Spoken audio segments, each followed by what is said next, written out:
100년 전 일제강점기 생각해 보세요.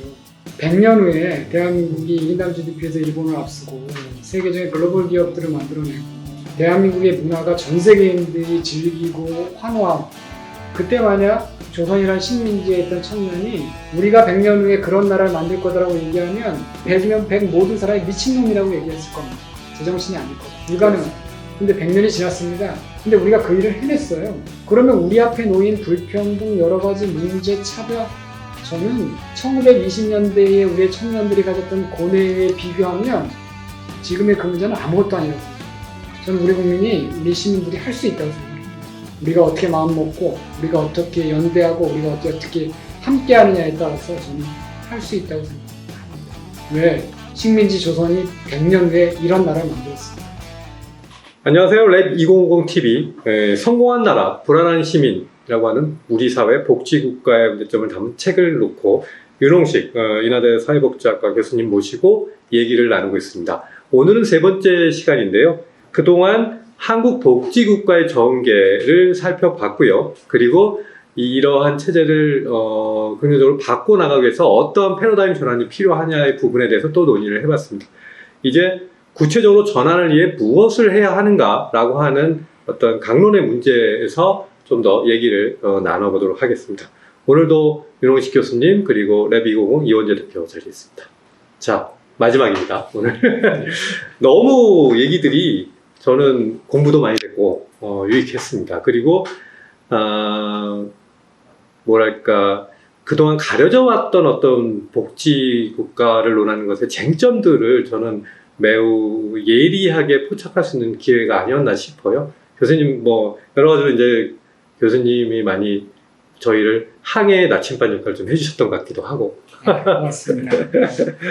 자, 랩250은 기본소득을 공론화하는데 주력을 또 해온 연구소로서 이제 본격적으로 기본소득 문제를 한번 짚어보지 않을 수가 없을 것 같아요. 이미 저희 두 번째 시간에서 그 한국사회 복지국가의 전환의 지점에 있어서 교수님이 바라보는 시각과 이제 랩250의 이원재 대표님이 바라보는 시각에 있어 사실은 약간의 차이점도 존재하고 있는 것을 저희가 확인을 했습니다. 자, 기본소득, 그러니까 단적으로 한번 여쭤볼게요. 기본소득이라고 하는 그 의제가 지금 우리 사회에서 사실 전 세계적으로도 이렇게 뜨겁게 공론화가 된 나라가 흔치 않죠. 기존의 복지 패러다임을 놓고 또 기본소득의 도입을 놓고 우리 사회에 사실 의견이 팽팽하게 갈리고 있습니다. 이것을 어떤 조화롭게 이걸 통합해야 하느냐 하는 문제에 대해서도 많은 좀 얘기들이 오가고 있는데요. 교수님은 그런 거에서 좀 절충의 좀 얘기들을 좀 하고 계신 걸로 제가 알고 있는데, 좀 간략하게 일단 교수님의 관점을 먼저 좀 설명을 좀 부탁해도 될까요? 네, 그러니까 제 일관된 생각은 이렇게 분배라는 것이 생산과 떨어져 있지 않다. 그러니까 생산과 연관해서 생각할 필요가 있겠다. 그래서 만약 기본소득이라는 것도, 그러면 기본소득이 상상하는 그런 어떤 경제구조나 성장구조는 도대체 뭘까?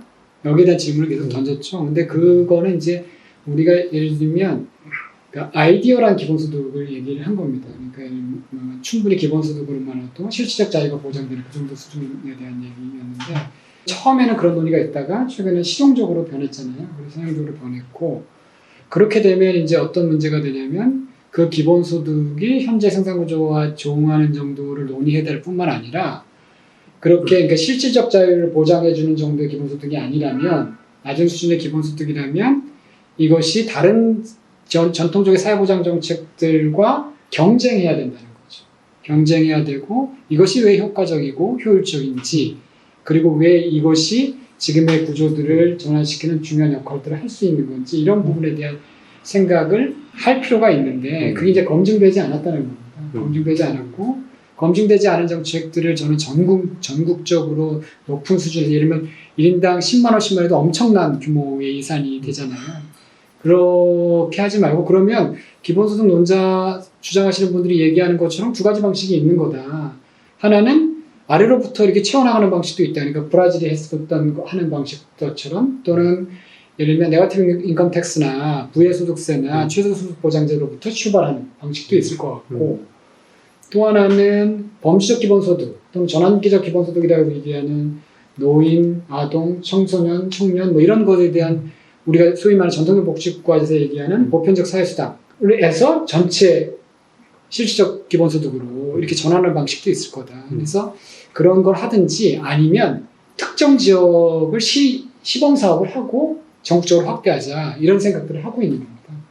그래서 검증된 걸 하자. 근데 그런 생각을 하지 않으셨으면 좋겠다. 뭐냐면 전 국민에게 기본소득을 도입하고 나면 그게 낮은 수준이라도 사람들이 그것들에 대한 효용성을 느끼게 되고 그렇게 되면 더 높은 수준의 기본소득으로 진화할 수 있을 거다. 근데 역사를 보시면 1986년도에 알래스카 연금기금이 도입됐잖아요.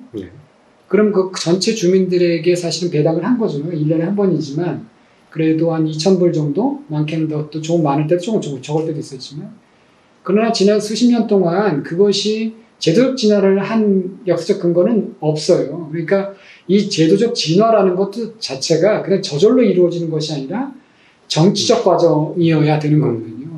그래서 이제 그런 부분들을 좀 생각하면서 우리가 할 수 있는, 우리가 타협하고 할 수 있는 선에서 출발했으면 좋겠다 이런 생각을 하고 있는 겁니다. 네. 자, 오늘도 매우 차분하지만 날카로운 어떤 논의점이 오가는 것 같습니다. 교수님이 지적한 지금 부분에 대해서 기본소득이 예를 들어서 적은 부분이나 도입을 했을 때 그러니까 목표로 하는 점이 무엇이어야 하고 이게 도입해서 어떤 정책적인 어떤 그런 함의를 가져갈 수 있을지 이런 부분에 대해서 원장님 생각은 좀 어떠신가요? 작은 금액은 과도기적이라는 게 맞죠. 사실 실질적 자유를 보장할 수 있어야 되고 근데 그 실질적 자유를 보장하는 액수가 어느 정도인지에 대해서는 뭐 여러 가지 논쟁할 수 있는 여지가 있는 것 같습니다. 지금 우리나라 국민소득이 45,000불이니까 그러면 뭐 한 3분의 1 되면 되는 거냐 25%면 되는 거냐 뭐 이런 논의가 있죠. 10%면 되는 거냐 뭐 얘기하다가 어쨌든 뭐 정치권에서는 또 나름대로 소화해서 그러니까 이야기하는 액수가 있고 뭐 이렇게 여러 가지가 있는데 근본적으로는 어쨌든 실질적 자유를 확보하는 것이고 실질적 자유를 확보한다는 것은 내가 삶의 상당 기간 동안을 고용돼서 종속적으로 관리 감독 받으면서 노동하지 않아도 소득과 관한 안정감을 가질 수 있다 이런 정도겠죠. 그래서 다른 선택을 여러 가지 할 수 있다 이런 이야기인 것 같고 그리고 생산 시스템하고 연결이 돼야 된다는 말씀은 저는 굉장히 공감을 하고요. 근데 그거를 선언적으로 얘기하기는 쉽지는 않은 것 같아요. 방향은 좀 얘기할 수 있을 것 같지만 사실은 첫 번째 시간이죠. 우리 말씀하셨던 우리나라 복지국가의 역사에서 딱 어떤 시점에서 사회보험 쪽으로 잡지 않고 미래는 지금 바뀌고 있으니까 뭐 공적 보조 중심으로 크게 한다든지 서비스와 보조 뭐 이렇게 간다든지 했으면 또 거기에 맞춰서 생산 시스템이 어떻게든 좀 바뀌었을 수가 있잖아요. 그런 것처럼 저는 제 생각에는 어떤 경로를 통해서든 부분적으로라도 기본소득제가 도입되면 그 전망 때문에 또 자극을 받을 거라는 생각이 들고 그때 이제 제가 두 번째 시간에 잠깐 말씀드렸던 거예요. 그때 조금 자극받을 수 있는 생산과 관련된 영역은 사실 디지털 혁신이 있는 영역인 거예요. 기존의 제조업 말고 사실은 여러 우리가 프레카리아트라고 불리는 사람들하고 같이 유연하게 일을 해야만 하는 기업들이 있는데 좋은 인력이 거기에 불안정하기 때문에 안 오고 있는 그 영역. 그것이 어떤 건지 선언적으로 말하기 어렵지만 가능성이 있지 않겠나. 이런 생각을 방향으로는 갖고 있습니다. 근데 저는 기본소득 논쟁 하시는 분들에게 굉장히 감사합니다. 진심으로 감사합니다. 왜냐하면 기본소득 논의가 없었다면 복지국가 논의가 다시 불붙어 올 수가 없었어요. 선생님들이 기본소득 논의 제기하니까 전통적 복지국가 주장하는 사람들이 수세에 몰리면서 방어를 하게 됐고 이게 논쟁에 붙으면서 시너지 효과를 서로가 낸 거죠. 그러니까 기본소득이 우리나라의 한국에서 어떤 분배에 대한 문제, 복지국가에 대한 문제에 대한 논의를 촉발시켰고 굉장히 긍정적으로 작동했다. 네. 심지어 국민의힘도 어떤 당 강령에다 기본소득을 박을 정도로 저는 그 전만 해도 실현 여부를 따라서 엄청난 기여를 했다고 생각을 합니다. 페이스메이커 역할을. 네, 진짜 중요한 역할을 했어요. 왜냐하면 이게 2010년 이후로 꺼져가고 있었거든요. 근데 그거를 이제 불을 붙인 거죠. 그래서 저는 기본소득에 굉장히 우호적인데 다만 우리가 좀 단계적으로 좀 가자 이런 생각을 하고 있는 거죠. 검증해가면서. 아까 그 지역별로 하는 부분은 어떻게 생각하세요? 저희 또 농촌기본소득 제가 제안한 것 중에 하나가 우리나라 지금 지역 빈민이 너무 심하잖아요. 네. 그다음에 소멸 지역도 많아지고. 근데 안자동가 이런 데서 이제 햇빛 연금 같은 걸 하고 나니까 청년들도 들어오고 슈퍼도 생기고 뭐 이런 일들이 벌어지더라고요. 그래서 지역이 살아나는 거죠. 아, 그러면 우리가 시범 사업을 할 때 예를 들면 우리나라가 일단 제가 알기로 50몇 개인가 하여튼 굉장히 많은 군이 자치구가 소멸 위험 지역으로 분류가 되더라고요. 그 기준에 약간 문제가 있긴 하지만 분류가 돼서 그러면 기본소득을 어떤 행정 단위별로 할 수 있으니까 이러한 어떤 소멸 위험 지역에 처한 군 단위부터 실시해보자. 그러면 이제 계산해 보니까 돈이 뭐 20만 원, 30만 원 해도 그렇게 많이 들어가진 않더라고요. 그럼 여기서 그 기본소득이 일자리를 어떻게 받고 지역사회를 어떻게 받고 인구구조를 어떻게 받고 이런 부분들을 전반적으로 검증하고 그것들이 확인되면 도시지역으로 점차 이렇게 확대해 나가는 방식도 고려할 수 있다. 그러면 어쨌든 간에 목표는 다르지만 지역 불균형 발전의 희생자인 그분들에게 안정적 생활을 보장하는 동시에 그것이 또한 지역 간의 불균등을 다 막을 수는 없겠지만 일정 정도 완화하는 역할도 할 수 있지 않을까. 그 중에서 한 가지 정책으로 몇 가지 효과를 낼 수 있지 않을까? 이런 상상을 해봅니다.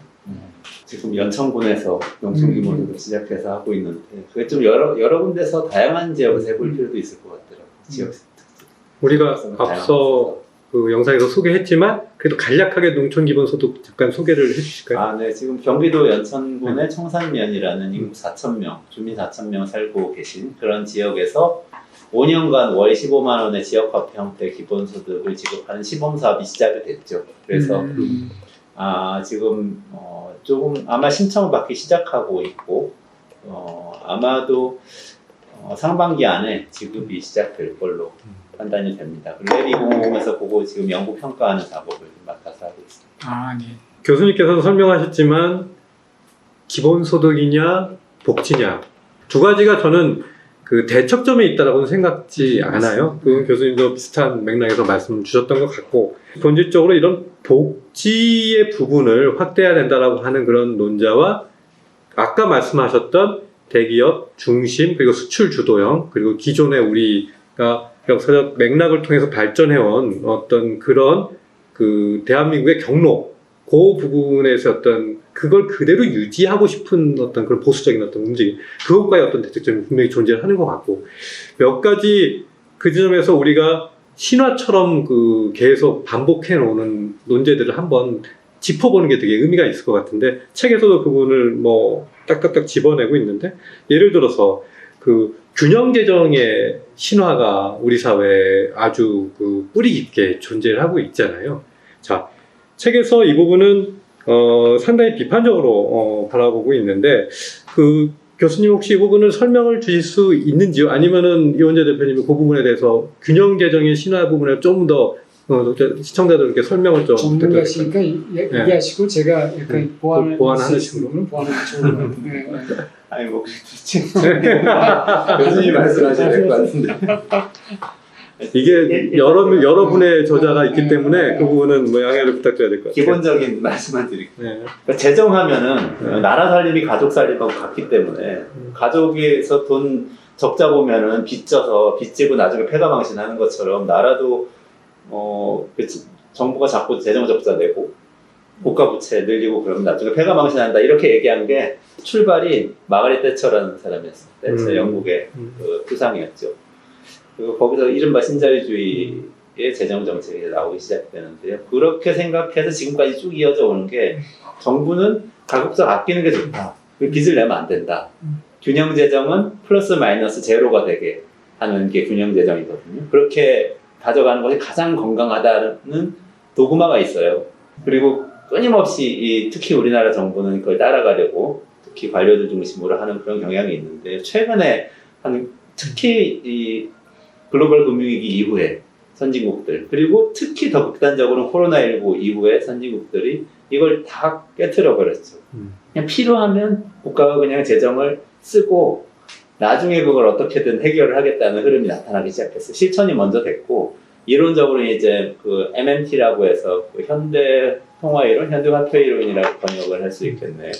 그래서 이게 사실 우리가 재정 균형이라고 생각하는 것이 재정 균형인 것이 아니고 우리가 사용하고 있는 돈이라는 건 기본적으로 그게 빚이기 때문에 기본적으로 생각을 달리 해야 된다. 국가가 돈을 안 쓰면 개인이 빚을 지게 되기 때문에 다 플러스 마이너스 제로다. 그렇기 때문에 필요할 때는 국가가 어떻게든 사용을 하는 것이 맞다. 이런 이론까지 이제 나오게 됐습니다. 진짜 놀랍게도 텔레파시도 아닌데 제가 생각하던 스토리니까 대초록부터 시작해서 가정과 비교하는 내용까지 정확하게 이제 똑같았고요. 근데 이제 제가 이제 거기다 보태고 싶은 말씀은 뭐냐면, 근데 그게 이제 이 대표님이 얘기하신 것처럼 신자유주의 패러다임이잖아요. 그게 패러다임이 적극적 고용과 그 다음에 확장적 재정 정책에서 예를 들면 인플레이션 통제하고 그렇죠? 재정 균형 이게 이제 맞닥뜨려지고 신자유주의가 이어지는데, 왜냐하면 그 인플레이션을 통제하기 위해서는 국가가 지출을 늘리면 안 되는 거죠. 그러니까 당시 재정 균형이 같이 함께 가는 거고, 그게 신자유주의. 그래야 시장에서 경제가 성장한다. 이게 이제 이 패러다임이 있는 건데, 이게 중요한 건 변하기 시작했어요. 그러니까 2008년 지나면서 IMF 학자들이 2010년부터 어떤 연구 결과물들을 내기 시작하냐면, 성장이 뭐와 관련돼 있을까? 이 사람들이 끊임없이 얘기했던 게 인플레이션 통제하고 재정 균형하면 성장한다. 이렇게 얘기했던 거잖아요. 근데 장기 성장이라는 건 10년 이상 성장을 얘기하는데, 장기 성장과 뭐가 관련되냐 봤더니 불평등과 연관이 있는 거예요. 그렇죠. 불평등이 심하면 장기 성장이 안 되는 거고, 불평등이 줄어들면 장기 성장이 이루어지는 거고. 그럼 이제 다음 질문은 뭐냐면, 그럼 뭐가 불평등과 관련이 있느냐? 이런 거였죠. 근데 그게 보니까 재정 지출과 관련되어 있다는 거예요. 그러니까 복지 지출이나 복지 효과나 이런 거는. 그래서 이 사람들이 또 본 게, 그럼 재정 지출과 장기 성장 관련이 있냐? 이건 관련이 없는 거예요. 그러니까 우리는 지금까지 이 재정 지출과 이 성장과의 관계를 직접적으로 봤는데, 실질적으로 불평등을 통한 매개 효과들이 존재했다는 거예요. 이제 그런 연구 결과들이 쏟아지면서 이들이 입장을 전환하게 됩니다. 그러니까 여태까지 인플레이션 통제하고 예를 들면 긴축하고 재정 균형하는 것들이 실제로 우리가 원하는 성장에 반하는 거였다. 그러니까 정부가 좀 더 적극적으로 정책을 펴야 된다. 그게 2008년 금융위기 끝나고 2010년에 토론토에서 G20 정상회의를 하는데, 거기서 자, 우리 충분히 했다. 이제 다 회수. 다 긴축으로 돌아섰거든요. 그러면서 장기 침체에 빠지기 시작합니다. 그리고 나서 이제 IMF가 그런 결과를 내요. 그리고 2021년에 워싱턴 DC에서 IMF랑 월드뱅크랑 원래 회동을 갔습니다. 그리고 그 회동의 결과를 파이낸셜 타임즈가 뭐라고 보도하냐면 긴축의 정원이라고 보도를 해요. 그러니까 그때부터 이제 코로나 아까 말씀하신 것처럼 2008년 금융위기와 2020년 코로나 위기를 거치면서 패러다임 자체가 인플레이션 통제와 긴축에서 적극적 재정과 고용보장, 소득보장으로 전환되고 있습니다. 지금 우리가 그 시점에 있는 거예요. 근데 다만 MMT에서 얘기하는 그 이론들이 굉장히, 그러니까 실물을 중심으로 해서 본 거잖아요. 실증적인 연구를 통해서 그걸 입증한 거잖아요. 특히 일본 사례를 통해서. 근데 그게 이제 한 가지 논쟁적인 지점이 뭐냐면, 그게 노동 공급 효과와 관련됩니다. 그러니까 왜 인플레이션이 이렇게 낮았냐? 그러니까 특히 90년대 이후에. 그거는 2000년대 들어서면서 중국이 WTO에 가입하고 세계경제에 80년대부터 참여하기 시작하면서 생산 단가를 낮추기 시작했고, 90년대 동구권이 무너지면서 동구권에 2억 명이 넘는 노동자들이 새롭게 편입됩니다. 그러니까 노동 공급적 측면에서의 인플레이션을 낮춘 효과들이 발생을 했던 거죠. 그러니까 돈을 풀어도 물가가 올라가지 않았던 거예요. 근데 그게 2000년대, 2010년대, 특히 2008년 거치면서 닫히기 시작했어요. 더 이상 노동 공급이 인플레이션을 막아내는 역할을 하지 않게 됐고, 그것이 코로나 상황에서 재정 지출의 확대와 연결되면서 현재 인플레이션으로 나타나고 있다고 최근 연구 결과들이 얘기를 해주고 있거든요. 그래서 MMT가 과연 과거의 것들을 설명하는데 지금 앞으로의 것들을 설명할 수 있겠느냐에 대해서 굉장히 논쟁적이다. 이런 말씀을 드리고 싶어요. 하지만 아까 우리가 계속 우리 대한민국이 겪은 복지국가의 경로, 궤적을 얘기를 해오고 있지만, 사실 IMF 위기를 겪고 나서 국민들의 메리 속에는 여전히 뼈저리게 우리가 돈 잘못 쓰면은 국가가 망한다라고 하는, 국가가 망하면 내 삶도 힘들어지고 우리 집에 있는 금 다 내놔야 돼라고 하는 그러한 어떤 기억이 여전히 강하게 남아있다라고 하는 측면은 있겠습니다. 관념의 경로 유전성이 있는 거죠. 아까 말씀하신 것처럼. 또 우리가 짚어봐야 될 얘기가 지금 균형재정의 문제에 대해서 이제 간단히 우리가 짚어봤고요. 그리고 이제 기본소득의 이제 원천으로서 뭐 공동부의 문제랄까, 디지털 네. 자산, 디지털 자산이 이제 예를 들어서 플랫폼 기업의 득세와 더불어 이제 그런 것들이 과연 플랫폼 기업의 소유인 게 맞느냐라고 하는 논쟁들이 이제 일고 있어요. 데이터 네, 말씀하시죠. 데이터 부분을 말하는 거죠. 이렇게 이제 우리 사회에 지금 공정이라고 하는 화두가 상당히 거센데 어떤 기업이든 개인이든 너무 많은 자원을 부당하게 가져가는 것에 대한 어떤 사람들의 저항이라고 하는 것들이 존재를 하는 거고 사실 기본소득의 이론적인 밑바탕에 이제 그 근거로 되고 있는 것들이 이제 그 말씀드린 대로 데이터세랄까 건물은 모르겠으나 토지의 문제는 이것은 공동부다라고 하는 그런 것들이 존재하고 근데 이 부분에 대해서 이제 여러 가지 이론적인 제기가 되면서 이 부분에 대해서 이제 사회적 제도화로 나아가는 부분에서 적극적인 논의가 좀 필요하다라고 하는 생각이 들어요. 자, 기본소득과 이 부분의 상관관계나 그럼 만약 이런 부분들의 논의는 어떻게 제도화할 수 있을지에 대해서 혹시 교수님 갖고 계신 생각이 있으실까요? 그러니까 저는 그러니까 그 부분에 대해서 그 공동부에 대한 부분이 새로운 생각이 아니다라는 말씀 드리고 싶어요. 왜냐하면 1957년인가요? 로버트 솔로가 성장회계라는 논문을 발표합니다. 그 성장회계라는 책에서 로버트 솔로가 그 노벨 경제학상을 받게 됩니다. 그러니까 우리의 성장이 무엇으로부터 이루어지느냐. 여태까지는 자본과 노동의 투입이라고 얘기했는데 실제로 거의 90% 가까이가 과거 유산으로부터 이루어지는 거예요. 그러니까 우리가 인류가 축적해 놓은 자산으로부터 우리가 만드는 부의 90% 가까이가 만들어진다. 그럼 당연히 우리가 질문을 던져야 되는 거죠. 만약 A라는 기업이 만든 부의 부가가치의 100 중에 90이 A라는 기업 때문에 만들어진 거 거기에 투자한 자본가와 노동자가 아니라 우리가 그 사회에 존재함으로써 얻어진 부라면 그 90%를 어떻게 되돌려야 했냐 여기에 대한 당연한 질문이 있는 거죠. 그러니까 이 성장회계 이론은 사실은 비주류가 아니라 주류경제학 이론이고 주류경제학에서도 이미 부의 창출이 공동부라는 개념, 공동의 직접 유산이라는 것, 뭐 이런 것들에 동의하고 있어요. 근데 저는 그것이 이제 복지국가나 세금이나 이런 부분으로 다른 방식으로 우리에게 정당화됐던 거죠. 근데 그거를 지금 기본소득이 얘기하는 공동부에 대한 문제를 토지나 탄소나 이렇게 저는 그렇게 좁게 생각하는 거는 적절하지 않다. 사실 우리의 부가가치 자체가 모두가 공동부에 대한 문제로 접근해야 되고 그래서 그런 얘기를 했더니 그 다음부터 어떤 기본소득을 주장하신 분은 인공적인 공동부와 자연적인 공동부 이렇게 분리해서 얘기하시더라고요. 그러니까 부가가치 창출의 그런 부분은 지적은 인공적인 거고 이거는 뭐 그거다 이렇게 얘기하시는데 뭐 그것도 뭐 그렇게 분리할 수도 있을 것 같아요. 그런 의미에서 저는 당연히 그 인공적인 거나 아니면 자연적인 거나 그 부분에 우리의 개인의 노력이 아닌 인류의 유산으로 창출된 부에 대해선 우리가 어떻게 사회적 권리를 주장할 것인가에 대한 사회적 논의가 필요하다 이렇게 생각을 합니다. 근데 그거를 쓰는 방식이 n분의 1로 나누는 기본소득이냐 아니면 다른 방식이냐 아니면 이런 부분에 대해서 우리가 논의를 해봐야 된다고 생각합니다. 근데 오히려 지금 그 방식보다는 그거 자체가 그거를 다 어떻게든 사회 전체적으로 같이 쓰는 게 불공정하다는 인식이 있는 게 훨씬 위험한 것 같아요. 네, 맞습니다. 그 능력주의적인 담론. 네. 근데 그거는 주류경제학자들도 이미 다 부정할 수 없는 사실이기 때문에 그 부분 우리가 좀 더 강조하면 어떨까라는 생각이 들고 그런 연구들이 한국에서 좀 있으면 좋겠다. 한국에 예를 들면 삼성이라는 기업의 부가가치 창출 중에서 만약 삼성이라는 회사가 나이지리아에 있었다면 불가능했을 거 아닙니까? 우리가 잘 아는 것처럼.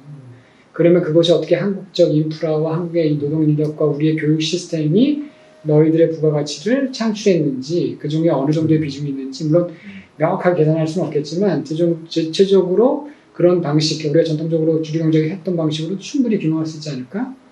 그런 논의들을 좀 공론화시키면 그 사회적 부들을 좀 더 균등하게 사용하는 데 국민적 공감대가 있지 않을까 이런 생각들을 합니다.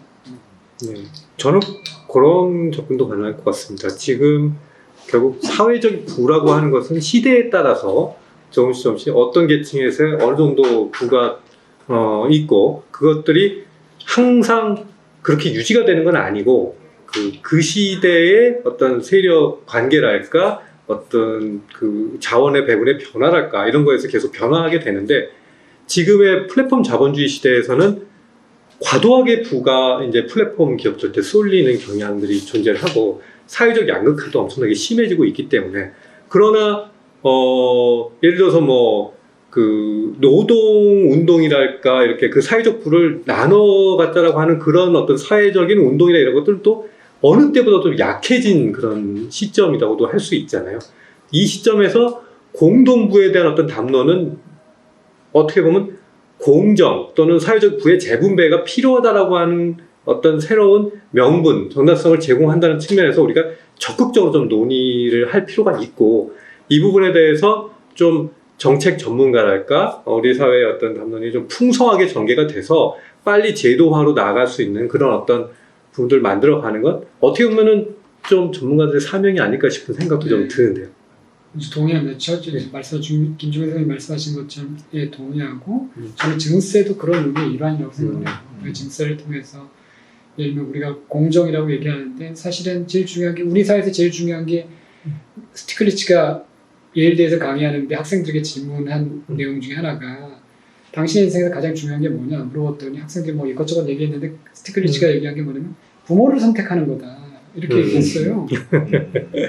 저는 우리 사회도 동일하다고 생각해요. 우리 사회 제일 중요한 게 뭐냐? 청년들이 성공하는데 부모 선택하는 거다. 근데 부모 선택할 수 없잖아요.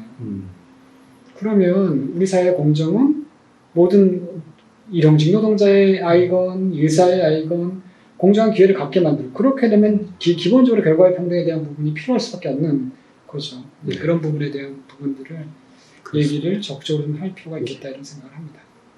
능력주의라고 하는 논란은 그런 면에서 공정이라는 화두에 정면으로 반할 수 있는 위험한 가치라고 하는 것들을 적극적으로 좀 알리는 노력도 좀 필요하다. 그 대통령 당선자께서 능력주의에 맞춰서 하시겠다는데 모르겠습니다. 하여튼 그것이 갖고 있는 여러 가지 다양성들을 좀 생각해 주셨으면 좋겠다. 그렇게 말씀드리고 싶습니다. 네. 우리 공동체의 능력이 또 우리 조상들의 능력이 많이 영향을 끼쳤다는 거죠. 능력을 배제하자는 게 아니고 나만의 능력은 아니죠. 맞습니다. 지금 이원재 대표님이 만약에 탄자니아에서 태어나셨다면 내 미국을 만들 수 있겠습니까? 그렇습니다. 그렇죠. 대한민국에 태어나셨기 때문에 좋은 양질의 교육을 받으셨고 그 다음에 이런 일을 할 수 있는 거죠. 대한민국에서 태어났고 또 나름대로 서울에서 좋은 교육을 받아서 그렇기 때문에 할 수 있는 거죠. 랩20이 배출한 걸출한 이코노미스트가 될 수 있었던 거죠. 마지막은 빼고. 아닙니다, 진짜로. 예.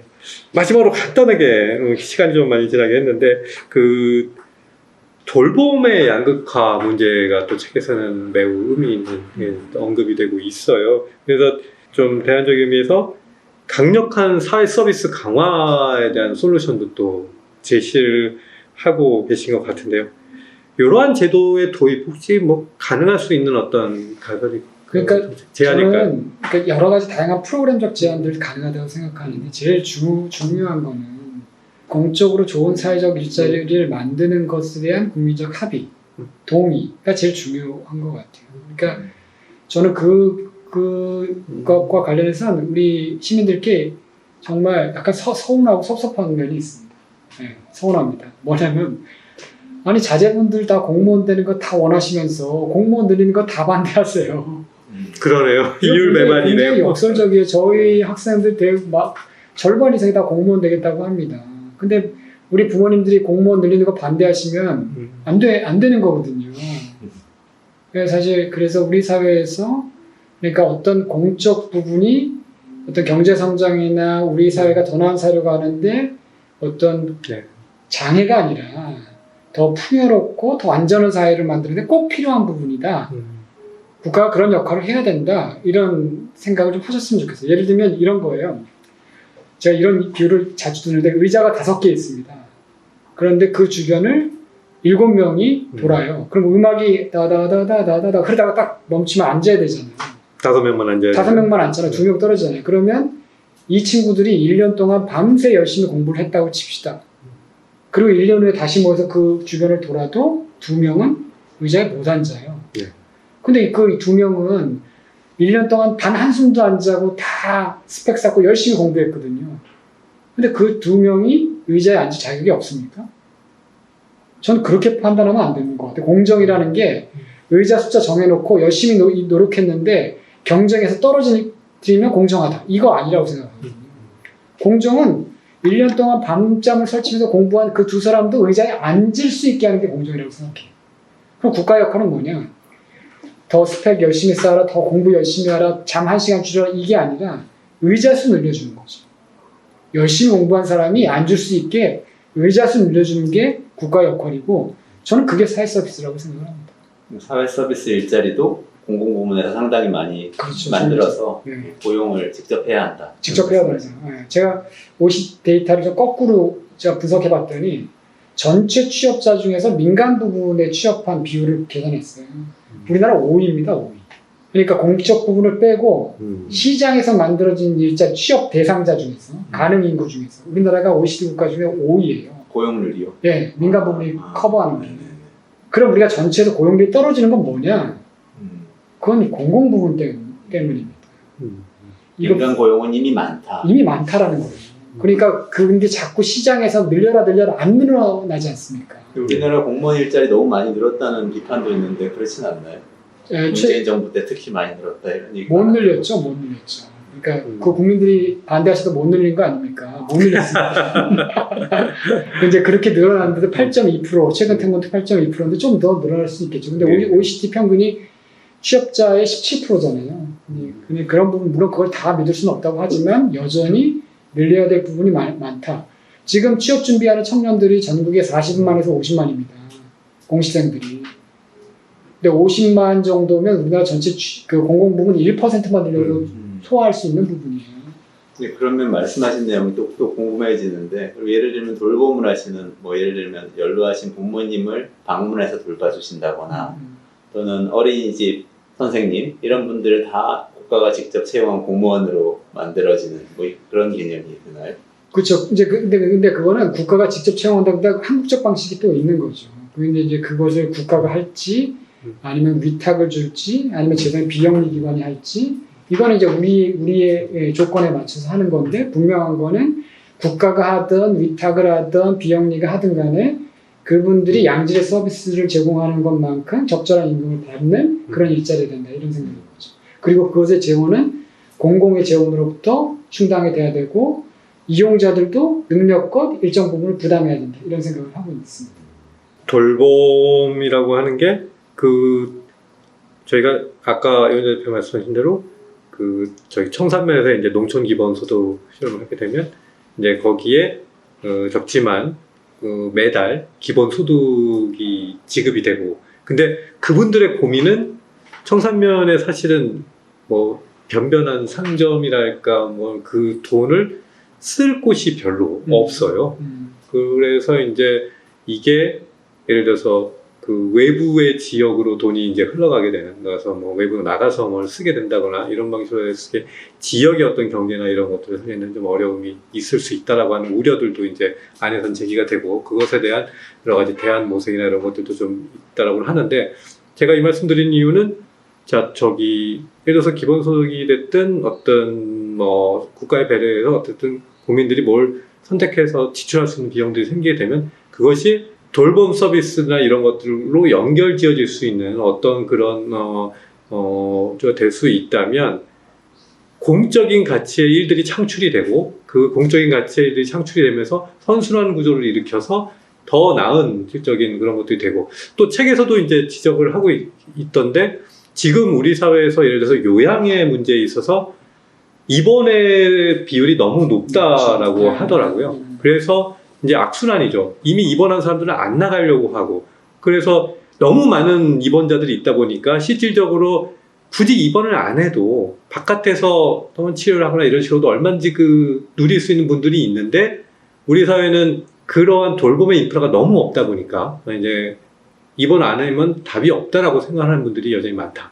그래서 적절한 입원 인프라를 갖춰주면 입원은 많은 돈이 들어가지만 그냥 돌봄을 주기적으로 제공을 하는 것은 훨씬 적은 비용으로 할 수 있다면 사회 전반적으로 더 많은 사람들이 혜택을 누리고 돌봄의 가치 전체 캐파는 커지면서 그 사회적인 효용은 더 증대하는 효과를 가져올 수 있다. 이런 긍정적인 어떤 귀결이 있는데 지금의 경로에 갇혀서 그걸 못하고 있는 상황인 거잖아요.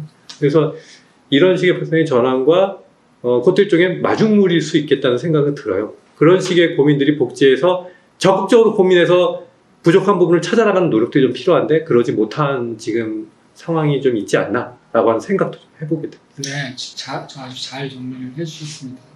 자, 이렇게 해서 저희가 그 오랜 시간, 시간이 이렇게 빨리 지나가는지 몰랐습니다. 벌써 뭔가 꽤 많은 시간이 흘렀는데, 세 번 다 너무 유익했고, 이 책 제목에서 성공한 나라, 불안한 시민, 이 말 자체에서 이미 많은 부분들을 우리가 느낄 수 있다는 생각이 듭니다. 그리고 많은 분들이 이 화두에 대해서 관심을 가지고, 특히 우리 사회 복지라고 하는 문제에 대해서 조금 더 진지하게, 그럼 복지란 과연 무엇일까? 라고 하는 것에서 진지하게 고민을 좀 해볼 수 있는 계기를 저희가 마련해 드릴 수 있었다면 되게 유익한 시간이 아니었나라고 생각하는데요. 자, 교수님 그리고 이현재 대표님 각각 한 말씀으로 좀 이번 시간까지 해서 정리를 좀 해주시면서 우리 마치는 것으로 하겠습니다. 오랜 시간 시청해 주셔서 너무 감사드립니다.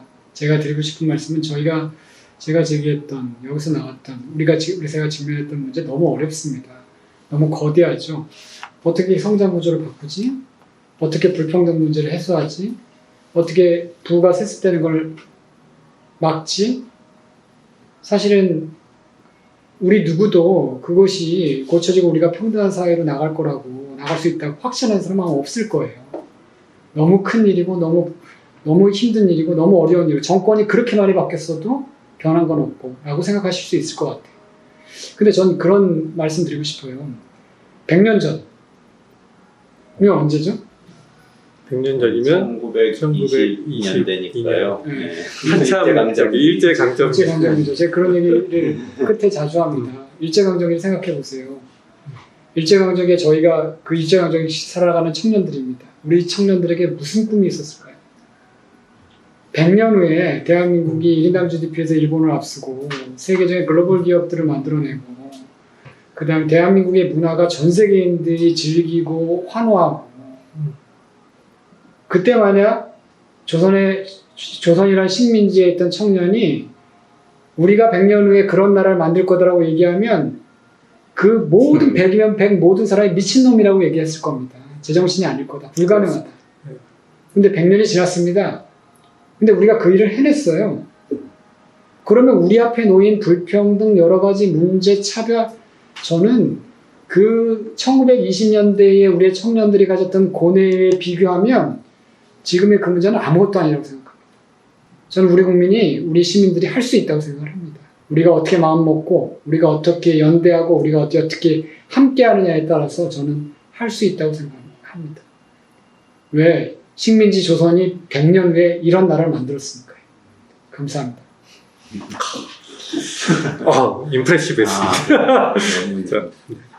저는 성공한 나라 불안한 시민이라는 책을 보고 이런 생각이 들었어요. 불안하니까 성공하는 것도 있거든요. 옛날에 그 편집광만이 살아납니다 이런 책도 있었으니까 IBM CEO가 썼던 책인데 Only Paranoid Survive 뭐 이런 책이잖아요. 근데 바꾼다는 건 뭐냐? 쉽게 얘기하면 안심하고 행복하면서 성공하는 길을 찾는 거, 이게 아닌가 하는 생각이 들었습니다. 그렇습니다. 이 정도를 좀 정리를 하고 싶습니다. 예, 짧지만 매우 임팩트 있는 얘기라고 저는 생각을 합니다. 더 이상 우리 스스로를 볼모로 잡으면서 그렇게 또 성공해야 하는가? 라고 하는 질문도 또 하게 돼요. 이미 성공했고요. 이제는 그 여러 가지 다른 가치들을 좀 고민해 볼 때가 아닐까 생각합니다.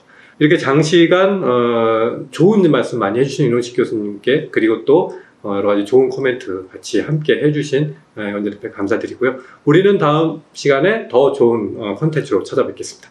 저희의 컨텐츠가 마음에 드신다면 좋아요, 구독 부탁드리겠습니다. 감사합니다. 감사합니다. 감사합니다.